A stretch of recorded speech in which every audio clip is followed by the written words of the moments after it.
Hi, good evening. ഇന്ന് നെക്സ്യോണിന്റെ പുതിയ product launch ആയിട്ടുള്ള ഓംബ്രെ കളക്ഷൻസ് അതിന്റെ ഒരു ലോഞ്ചാണ് തിരുവനന്തപുരത്ത് നടക്കുന്നത്. ഓംബ്രെ എന്ന് പറഞ്ഞ വാക്കിന്റെ അർത്ഥം ഷെയ്ഡ് എന്നുള്ളതാണ്. നെക്സ്യോണിന്റെ ഒരു concept how to play with shade and light എന്നുള്ള ഒരു കോൺസെപ്റ്റിനെ ബേസ് ചെയ്തുകൊണ്ടാണ് ഈ ഓംബ്രെ എന്ന് പറയുന്ന പ്രോഡക്റ്റ്. How this product has been developed. For example, ombre എന്ന് പറയുന്ന ഒരു പ്രൊഡക്റ്റ് നമ്മൾ നോക്കുകയാണെങ്കിൽ ജനറലി ഒരു ടൈൽ മാനുഫാക്ചർ ചെയ്യുമ്പോൾ അതിൽ ബേസിക്കലി പ്രിന്റ് ആണ് നടക്കുന്നത്. പക്ഷെ ഇതിൽ പ്രിന്റ് അല്ല, മറിച്ച് ഇതിൽ പഞ്ചാണുള്ളത്.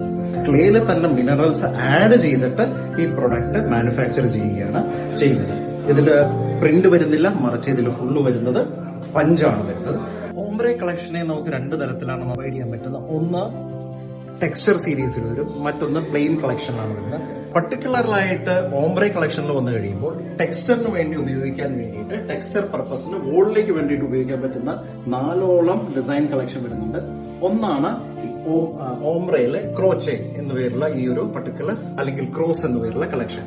നമ്മുടെ മുൻപ് നമ്മൾ ഉപയോഗിച്ചിരുന്ന ത്രെഡ് ആൻഡ് നീഡിൽ വർക്കിനെ അനുസ്മരിപ്പിക്കുന്ന രൂപത്തിലുള്ള ഒരു ഡിസൈനാണ് ഈ ക്രോസ് എന്ന് പറയുന്ന ഒരു കളക്ഷൻ വരുന്നത്. രണ്ടാമത് ഒരു പ്രൊഡക്റ്റ് ഉള്ളത് ഫോമേ എന്ന പേരുള്ള ഒരു കളക്ഷൻ ആണ്. ഇതിലെല്ലാം തന്നെ മൾട്ടിപ്പിൾ സൈസിൽ അവൈലബിൾ ആണ്, ലൈക്ക് 4x2 and 8x2. മറ്റൊന്ന് പുണ്ടോ എന്ന പേരുള്ള ഈ ഡോട്ട് ഡിസൈൻ. ആ ഡോട്ട് നോക്കുകയാണെങ്കിൽ നിങ്ങൾക്ക് ഒറ്റ നോട്ടത്തിൽ മനസ്സിലാവും ഇത് എല്ലാം തന്നെ റാൻഡംനെസ് ഇതിൽ കൂടുതലാണ്. ട്രമ്മേ എന്നുള്ളതാണ് ഈ ഒരു പർട്ടിക്കുലർ ഡിസൈൻ. ചില പ്രൊഡക്റ്റുകൾ അവർ ഇൻട്രൊഡ്യൂസ് ചെയ്യുന്ന ഇന്ത്യൻ കൾച്ചറും കസ്റ്റമും അവർ മൈൻഡിൽ വെച്ചുകൊണ്ടായിരിക്കും. ഈ ഒരു പ്രൊഡക്റ്റ് നമ്മൾ നോക്കുകയാണെങ്കിൽ സ്റ്റെപ്പ് വെല്ലിനെ ഓർമ്മിപ്പിക്കുന്ന തരത്തിലുള്ള ഒരു പർട്ടിക്കുലർ ഡിസൈനാണിത്.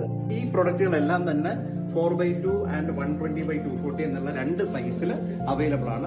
ഉദ്ദേശം 5 ഡിഫറെന്റ് കളറിൽ കിട്ടും. ഒന്ന് ഇത് കോട്ടോ എന്ന് പറയുന്ന കളർ, തോപ്പെ എന്ന് പറയുന്ന കളർ, നൂഡ് എന്ന് പറയുന്ന ഒരു കളർ, മറ്റൊന്ന് എക്സ്പ്രസോ എന്ന് പറയുന്ന, അങ്ങനെ 4-5 ഡിഫറെന്റ് കളേഴ്സ്.